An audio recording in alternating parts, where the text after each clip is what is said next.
1942, when 16 B-25s departed USS carrier deck Hornet. On takeoff roll, we have Mr. Larry Kelly's little Panchito B-25 bomber. That pair of R2600 regulation, marking out 1,700 horsepower side. Now maximum RPM at 2,100 RPM.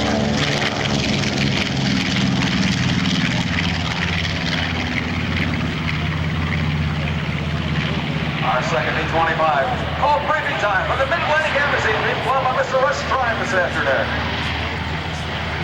Oh, the sounds of round.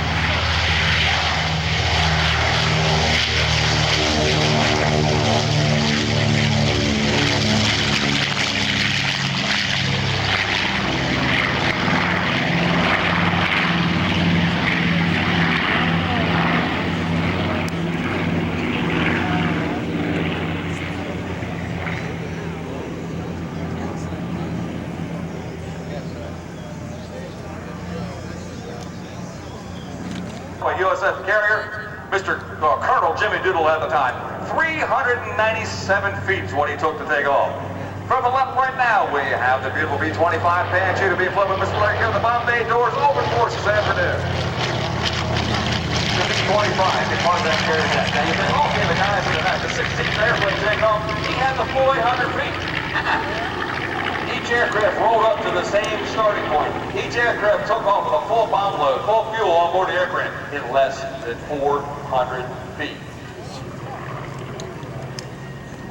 The guys had to launch over 200 miles further offshore than they planned on. Their mission was to fly wave height to bomb the Japanese homeland. The first time it ever been bombed or been attacked in over 5,000 years, these guys were doing it.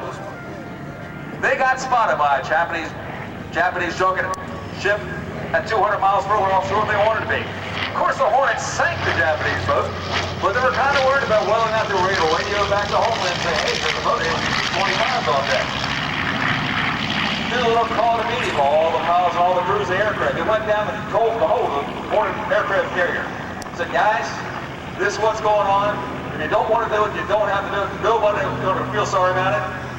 Every man stood up and volunteered to go ahead. They knew right then it was definitely a one-way mission. The mission was to bomb Japan and fly on into China.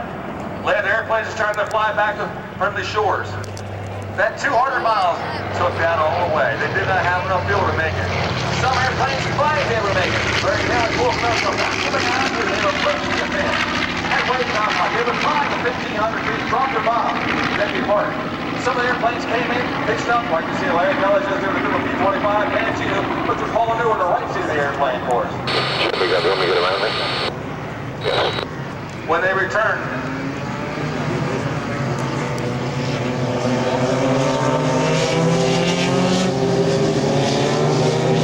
all 16 airplanes were lost.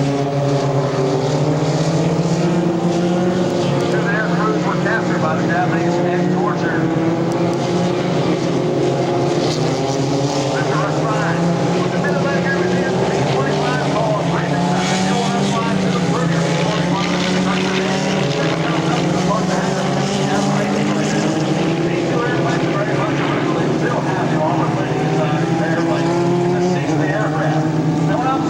I'm talking about aluminum pan.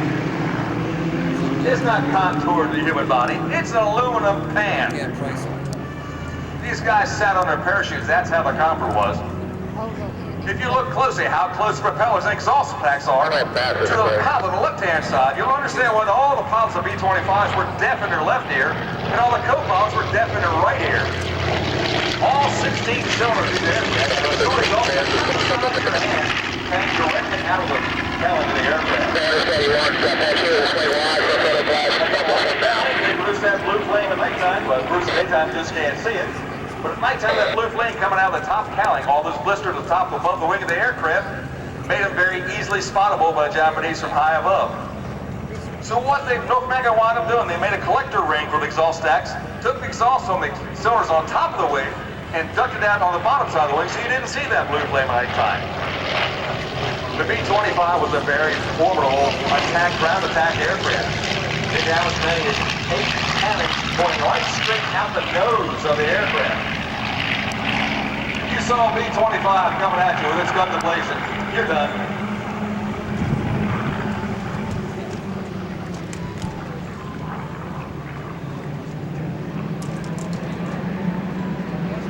break out once attack everybody come out this weekend. He's at his home airport now. Georgetown, Delaware.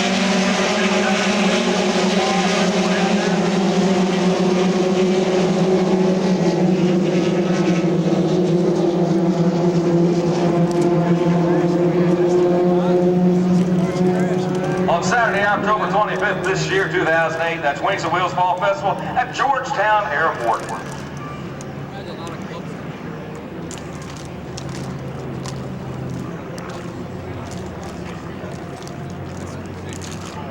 Briefing Time. Panchito's going to exit the photo pass here to the right and then back around or continue on around on the right turn. That work.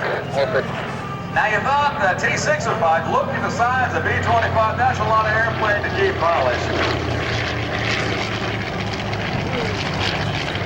It is polished.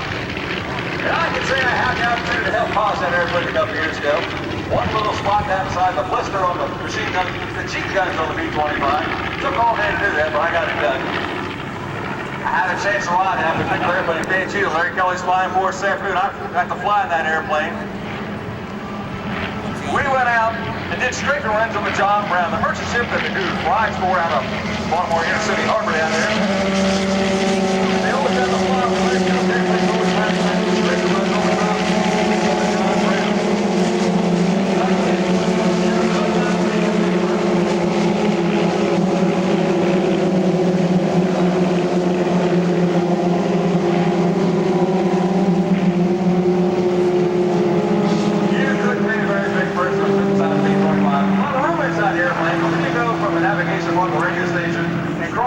Throws a bunch and climbs up the bombardier's compartment in the nose of the B-25. Up there you had a machine guns you could fire. The Norton bomb sight was mounted up there. So anyway, we never got over 250 feet going out over Chesapeake Bay. And I don't think the hair on my arms and legs ever went down. I had goosebumps the entire time just sitting there realizing over 60 years ago, guys 18, 17 years old, sat there, were killed there. In B-25 to see flying 47. Over 15,000 B-25s were built in this production run. 34 flying in the world today. You got 3 of them actually here at the airport today. We have 2 flying for you today.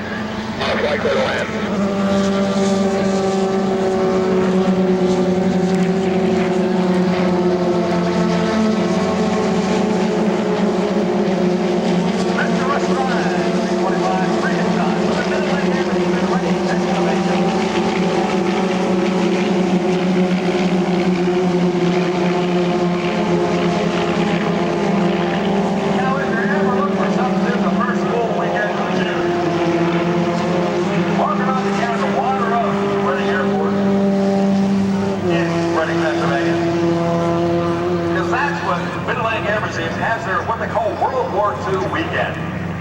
When you walk on the field of Reading